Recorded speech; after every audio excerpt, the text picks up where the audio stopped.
नमस्कार, स्वागत है आपका द फोर्थ स्टेट यूट्यूब मंच पर। मेरा नाम है रविंद्र सिंह चौहान। दोस्तों, एक गुजारिश के साथ वीडियो की शुरुआत करता हूँ, एक अपील है।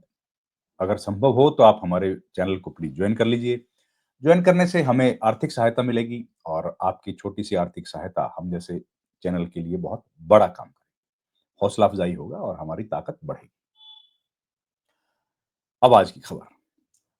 क्या होगा जब हिंदुस्तान के 2 नेता, लोकसभा में नेता सदन और नेता प्रतिपक्ष एक मंच पर होंगे?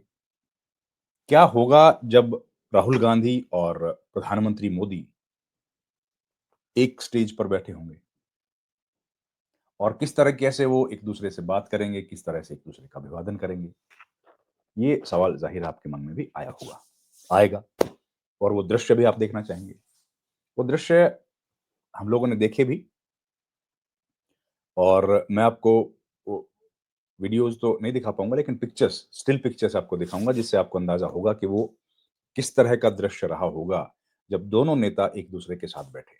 और हमको पुराने भी विजुअल्स खूब याद हैं, चाहे वो अटल बिहारी वाजपेयी की सरकार रही हो, तब कांग्रेस पार्टी प्रतिपक्ष में थी, या उसके पहले की सरकार नरसिम्हा राव की सरकारें रही हों, या उसके बाद इंद्र कुमार गुजराल, एचडी देवेगौड़ा और अभी हाल में मनमोहन सरकार रही हो। इनके नेता और नेता मतलब प्रधानमंत्री और नेता प्रतिपक्ष दोनों जब मंच पर होते थे, तो किस तरह का माहौल होता था, वो तस्वीरें हम लोगों ने खूब देखी। इस बार का जो माहौल है, वो बिल्कुल अलग देखने को मिला। सबसे पहले आप देखिए तस्वीरें, दोनों नेता जब एक स्टेज पर थे। ये देखिए पहली तस्वीर आप। ये पहली तस्वीर है। इसमें सबसे कोने में राइट हैंड साइड से अगर हम लोग शुरुआत करें तो हरिवंश जो कि उपसभापति हैं राज्यसभा के, वो खड़े हैं। उनके बगल में सफेद कुर्ता पजामा पहने खड़े हैं राहुल गांधी और उनके बगल में मल्लिकार्जुन खड़गे जो नेता प्रतिपक्ष हैं राज्यसभा में। राहुल गांधी लोकसभा में नेता प्रतिपक्ष हैं। उनके बगल में हैं ओम बिड़ला, सभापति स्पीकर हैं, माफ कीजिएगा, लोकसभा के अध्यक्ष हैं और द्रौपदी मुर्मू राष्ट्रपति हैं, वो खड़ी हैं बीच में। और राष्ट्रपति द्रौपदी मुर्मू के बगल में उपराष्ट्रपति सीपी राधाकृष्णन है और उनके बगल में प्रधानमंत्री नरेंद्र मोदी हैं, उनके बगल में जेपी नड्डा हैं। जेपी नड्डा क्यों खड़े हैं यहाँ पे? क्योंकि वो नेता सदन है राज्यसभा में और उनके बगल में खड़े हैं संसदीय कार्य मंत्री किरण रिजिजू। तो देखिए प्रधानमंत्री नरेंद्र मोदी और राहुल गांधी इन दोनों के बीच में इतने सारे लोग खड़े हैं और जब प्रधानमंत्री चल के आए, जाहिर है प्रधानमंत्री और जो प्रोटोकॉल है वो कहता है कि सबसे पहले राष्ट्रपति मंच पर आएंगी और उसके बाद सब लोग आएंगे। तो जो जिस तरफ प्रधानमंत्री खड़े हैं उधर से राष्ट्रपति आई और राष्ट्रपति के बाद सबसे पहले राष्ट्रपति, उनके बाद उपराष्ट्रपति, फिर प्रधानमंत्री और फिर उसके बाद जेपी नड्डा और किरण रिजिजू यो सीढ़ियों के लेफ्ट साइड से ऊपर आए। और उसके बाद दूसरी तरफ से, दूसरी साइड जो है वहां से मल्लिकार्जुन खड़गे और उसके बाद राहुल गांधी और हरिवंश, ये तीनों लोग उधर से आए दूसरी साइड से। लेकिन हैरानी की बात है कि इन दोनों के बीच में कोई अभिवादन नहीं हुआ। प्रधानमंत्री और राहुल गांधी के बीच में कोई जो प्लेजेंटरीज एक्सचेंज करते हैं, ग्रीटिंग्स जो एक्सचेंज करते हैं, कुछ नहीं हुआ।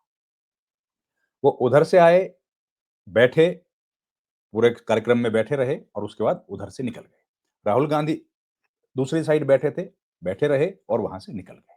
तो ये एक बड़ा अजीब और गरीब तरह की पार्लियामेंट्री सिस्टम हम लोग देख रहे हैं। इस तरह का लोकतंत्र में हमने पहले देखा नहीं कि एक मंच पर सब लोग बैठे हैं और एक दूसरे को अभिवादन भी ना किया जाए, एक दूसरे के साथ ग्रीटिंग्स भी एक्सचेंज ना हो। ये बहुत सामान्य बात है कि जब भी डिग्निटरीज बैठते हैं तो एक दूसरे के साथ ग्रीटिंग्स एक्सचेंज करते हैं और स्टेज पर जितने लोग बैठे होते हैं सबको हाथ जोड़ के नमस्ते किया जाता है, ग्रीटिंग्स की जाती हैं, लेकिन इस बार वो देखने को नहीं आया। जब कार्यक्रम खत्म हुआ तो ज़रूर राष्ट्रपति द्रौपदी मुर्मू को नमस्कार करते हुए दिखे राहुल गांधी और मल्लिकार्जुन खड़गे जी। इन दोनों ने ज़रूर उनको किया, लेकिन बाकी जितने भी लोग थे, उनमें से किसी ने भी दूसरे व्यक्ति को ग्रीटिंग्स एक्सचेंज नहीं। तो ये संसदीय परंपराओं में मेरा जो व्यक्तिगत अनुभव जितना मैंने देखा है पार्लियामेंट को, मुझे थोड़ा-सा अजीब लगा कि ये बहुत एक अलग तरह का खिंचाव भारतीय डेमोक्रेसी में इस वक्त देखने को मिल रहा है। आमतौर पर ऐसा नहीं होता है और ये किसी भी एंगल से ठीक नहीं है, क्योंकि अगर 2 डिग्निटरीज़ हैं, ये सारे लोग डिग्निटरीज़ हैं, हिंदुस्तान के बड़े संवैधानिक पदों पर बैठे हुए हैं और जब आप उस पद पर बैठे होते हैं तो ज़ाहिर है उस पद पर आप एक पद को भी ग्रहण करते हैं, आप एक इंसान भी हैं और उस पद पर बैठे हुए एक संवैधानिक व्यक्ति भी हैं, दोनों ज़िम्मेदारियाँ आपके पास हैं। ऐसे में अगर प्लेजेंटरीज़ भी एक्सचेंज ना की जाए तो थोड़ी-सी हैरानी की बात। उसके बाद प्रधानमंत्री ने उसके बाद जो भाषण वहाँ पर हुए, राष्ट्रपति ने भाषण दिया, उपराष्ट्रपति ने भाषण दिया और उपराष्ट्रपति ने भाषण दिया क्योंकि वो सभापति भी हैं राज्यसभा के और भाषण दिया ओम बिड़ला ने भी, वो हैं आप जानते हैं लोकसभा के अध्यक्ष। तो इन सब का भाषण हुआ और उसके बाद कार्यक्रम खत्म हो गया। प्रिएम्बल को यहाँ पर पढ़ा गया। तो लेकिन उसके बाद जब कार्यक्रम खत्म हो गया तो जिधर से प्रधानमंत्री राष्ट्रपति गए, उनके पीछे-पीछे प्रोटोकॉल में प्रधानमंत्री और सब सारे डिग्निटरीज़ गए। तो राहुल गांधी दूसरी तरफ चले गए। ज़ाहिर है उनको दूसरी तरफ से ही जाना था, वही प्रोटोकॉल है। हालाँकि वो साथ जाना चाहिए राष्ट्रपति के, वो छोड़ने के लिए जा सकते थे। लेकिन क्योंकि दूसरी तरफ से गेट है तो वो लोग चले गए। उसके बाद जब राहुल गांधी वहाँ से निकले यानी कि तो सेंट्रल हॉल में एक कार्यक्रम था, संविधान सदन जिसको बोला जाता है आजकल, पहले पुरानी पार्लियामेंट थी। तो वहाँ पर कुछ छात्र थे, स्टूडेंट्स भी आए थे। ये देखिए स्टूडेंट्स, तो स्टूडेंट्स में होड़ लग गई राहुल गांधी के साथ तस्वीर खिंचवाने की। राहुल गांधी इसमें थोड़ा-सा स्पष्ट नहीं दिखाई दे रहे हैं, लेकिन अगर आप इन स्टूडेंट्स के बीच में देखेंगे तो एक छवि आपको दिखाई देगी, वो राहुल गांधी हैं और यहाँ से वो मुड़ के पीछे जा रहे हैं। तो उनमें होड़ लग गई कि कौन सबसे ज़्यादा उनके राहुल गांधी के साथ सेल्फी क्लिक करेगा। तो इस तरह की एक वहाँ पर देखा गया कमोशन या और ये सेंट्रल हॉल का दृश्य है। प्रधानमंत्री के साथ ज़ाहिर है खिंचवा नहीं सकते थे, क्लिक कर नहीं सकते थे सेल्फीज़ क्योंकि वहाँ सिक्योरिटी का एक प्रोटोकॉल होता है और बड़ा मुश्किल है उनके साथ क्योंकि एसपीजी प्रोटेक्ट ही हैं, सिक्योरिटी है।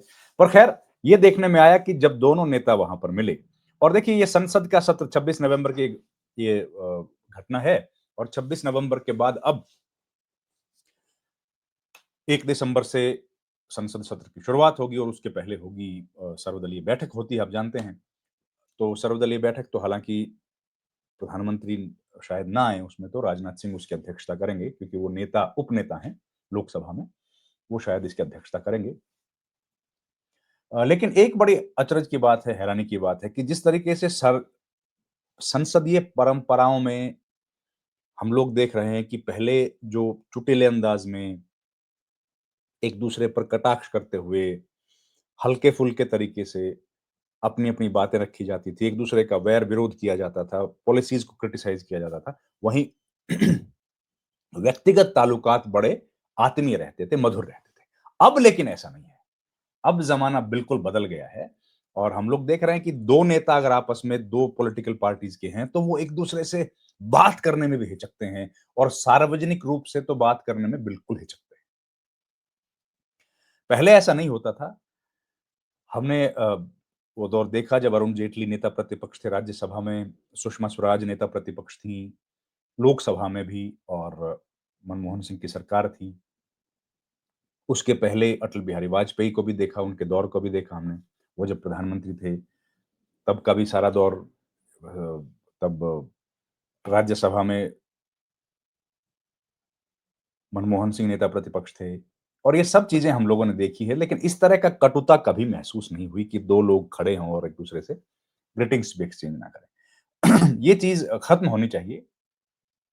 व्यक्तिगत विरोध के लिए कोई लोकतंत्र में जगह नहीं है। हाँ, सार्वजनिक रूप से आप ज़रूर एक-दूसरे का विरोध कर सकते हैं, पॉलिसीज़ को आप क्रिटिसाइज़ कर सकते हैं, सरकार की नीतियों को क्रिटिसाइज़ करें या ऑपोज़िशन पर आप हमला करें कि राजनीति ऑपोज़िशन की ठीक नहीं है। ये बहुत सामान्य बात है, लेकिन इस तरीके से अ, व्यक्तिगत तौर पर किसी से हाय हेलो भी ना हो, एक्सचेंज ग्रीटिंग्स भी ना हो, वो थोड़ा-सा हमारे भारत के लोकतंत्र के लिए नई चीज़ है। और इससे कुछ अगर देश को लाभ हो तो ज़रूर करनी चाहिए, लेकिन इससे देश का कोई लाभ होगा मुझे तो लगता नहीं। खैर, अब ये जो हुआ हमने आपको दिखाया। इस वीडियो में इतना ही दोस्तों। आपसे रिक्वेस्ट है कि हमारे चैनल को प्लीज़ आप लाइक करें, शेयर करें और सब्सक्राइब करें अगर आपको हमारे वीडियोज़ पसंद हैं तो। अगर आप हमारे वीडियोज़ डिस्ट्रीब्यूट करेंगे, दूसरे लोगों के साथ शेयर करेंगे तो हमारी रीच बढ़ती है और ज़्यादा लोग हमारे साथ जुड़ सकते हैं। हम लोगों को हिम्मत मिलेगी, हौसला मिलेगा। अगर आपको हमारे वीडियोज़ पसंद है और आप चाहते हैं कि हम लोग उस मुद्दे पर वीडियो बनाएँ, जो आपकी ज़िंदगी से जुड़ा है या जिसको आप चाहते हैं कि वो वीडियो बने, तो आप प्लीज़ हमें कमेंट बॉक्स में लिखिए। हम लोग पूरी तैयारी करेंगे और उस पर एक वीडियो बनाने का प्रयास करेंगे। तो आपका बहुत-बहुत धन्यवाद दोस्तों। Thank you very much. नमस्कार।